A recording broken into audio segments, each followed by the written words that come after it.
আজকের এই ভিডিওতে দশম শ্রেণীর দ্বাদশ শ্রেণীর তৃতীয় সেমিস্টারের যে ইতিহাস পরীক্ষাটা হয়েছে আজ, সেই ইতিহাস পরীক্ষার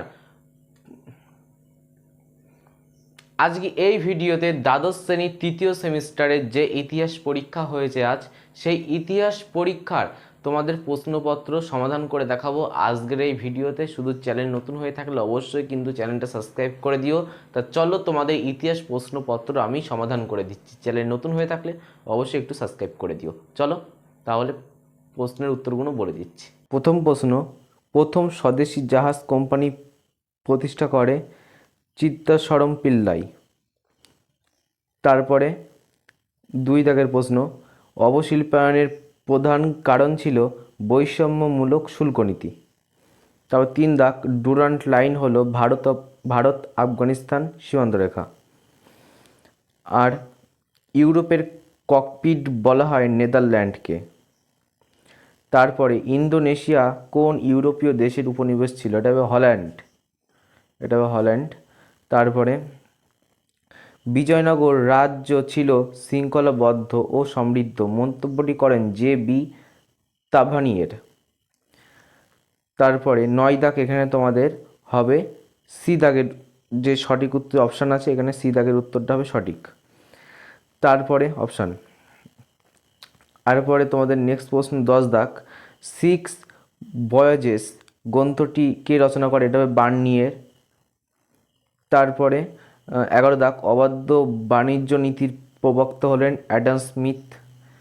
তারপরে 12 দাগ, বিবৃতি, এখান থেকে হবে ডি দাগ, বিবৃতি হবে, এই বিবৃতি হবে ঠিক হবে ডি দাগ। এমসিকিউ 12 ডি দাগ হবে ঠিক। আর পরে তোমাদের 13 নম্বর প্রশ্ন, এখানেও তোমাদের হবে যে মিলানোটা আছে, এই মিলানোটা সঠিক হবে ডি দাগ। তারপরে তোমাদের চলে যাব 14 দাগ, জাভা শান্তি চুক্তি কবে স্বাক্ষরিত হয়? এখানে হবে 1830 খ্রিস্টাব্দে। আমার এখানে দাগ দেওয়া হয়নি, তোমরা কিন্তু অবশ্যই একটা দাগ দিয়ে নিও। সঠিক উত্তর হবে 1830 খ্রিস্টাব্দে। 15 দাগ, এখানে হবে যে কাল কর্মসূচির বক্তব্যগুলি সাধা, এখানে হবে তোমাদের বি দাগ হবে উত্তর, অপশান বি হবে সঠিক। তারপরে 16 দাগ, চারমিনার কোথায় অবস্থিত? হায়দ্রাবাদ। তারপরে এটা তোমাদের 17 দাগের সঠিক হবে ডি দাগটা, অপশান ডি ঠিক হবে। 18 দাগ, তেলেগু কবির জনক হলে দ্বিতীয় দেবরায়। তারপরে রামনন্দ কোন ধর্মগোষ্ঠীর অন্তর্গত ছিলেন? বৈষ্ণব, ব্রাহ্মণ, ওই একই হলো। সুফি পীর অথবা মুর্শিদ সাধারণত থাকতেন খানকায়। তারপরে 21 দাগ, এখানে হবে অপশান নাম্বার সি হবে সঠিক। তারপরে এখানে 22 দাগ, উন্নত জাতির কর্তব্য পিছিয়ে পড়া জাতিকে সভ্য করে তোলে। এই উক্তিটির বক্তা অ্যাডাম স্মিথ। তারপরে 23 দাগ, প্রাচ্যের সিজার নামে পরিচিত মার্কো পোলো। তারপর 24 দাগ, ভারতে আধুনিক পুলিশ ব্যবস্থার জনক হিসেবে পরিচিত লর্ড কর্নওয়ালিস। 25 দাগ, সর্বোচ্চ আদালত ও সুপ্রিম কোর্ট কবে কলিকাতায় প্রতিষ্ঠিত হয়? 1774 সালে। তারপরে 26 দাগ, কৃষ্ণদেব রায় কোন বংশধর ছিলেন? তুলু রাজবংশের।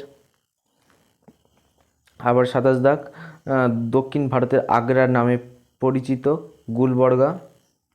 তারপরে 28 দাগ, তালিকোটার প্রথম যুদ্ধ কবে হয়েছিল? 1556 সালে। 29 দাগ, বাংলার প্রথম স্বাধীন সুলতান কে ছিলেন? হুসেন শাহ। তারপরে বিজয়নগর সাম্রাজ্য প্রতিষ্ঠা হয় তুঙ্গভদ্রা নদীর তীরে। 31 দাগ, প্রথম ভক্তিবাদী প্রচারক যিনি হিন্দি ভাষা প্রথম মতদাস প্রচার করেছিলেন তিনি হলেন কবির। তারপরে 32 দাগে সঠিক অপশান হবে অপশান নাম্বার ডি সঠিক হবে।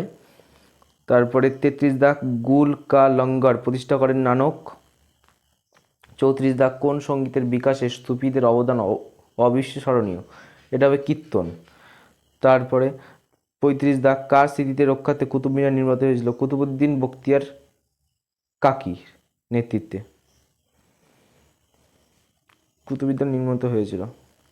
তারপর 36 দাগ, ইম্পেরিয়াম শব্দটি উৎপত্তি হয়েছিল গ্রিক শব্দ থেকে। 37 দাগ, আফ্রিকাতে প্রথম উপনিবেশ স্থাপিত করেছিল পর্তুগিজরা। আর পরে তো 38 দাগ, এখানে সঠিক অপশান হবে অপশান নাম্বার সি, এটা সঠিক অপশান। 39 দাগ, এখানে হবে তোমাদের চিরস্থায়ী বন্দোবস্ত। তারপরে তোমাদের 40 দাগ, এখানে ঠিক ভুল নির্ণয়, এখানে হবে তোমাদের বি দাগ হবে সঠিক। তো এই পর্যন্ত তোমাদের সমাধান কেমন লাগলো অবশ্যই কিন্তু কমেন্ট করে জানিও। আর তোমরা কটা প্রশ্নের উত্তর পেরেছো, তোমরা কটা প্রশ্নের উত্তর পেরেছো, আর কত নাম্বার হলো আশা করছো যে তোমরা ইতিহাসে পাবে, অবশ্যই কিন্তু কমেন্ট করে জানিও।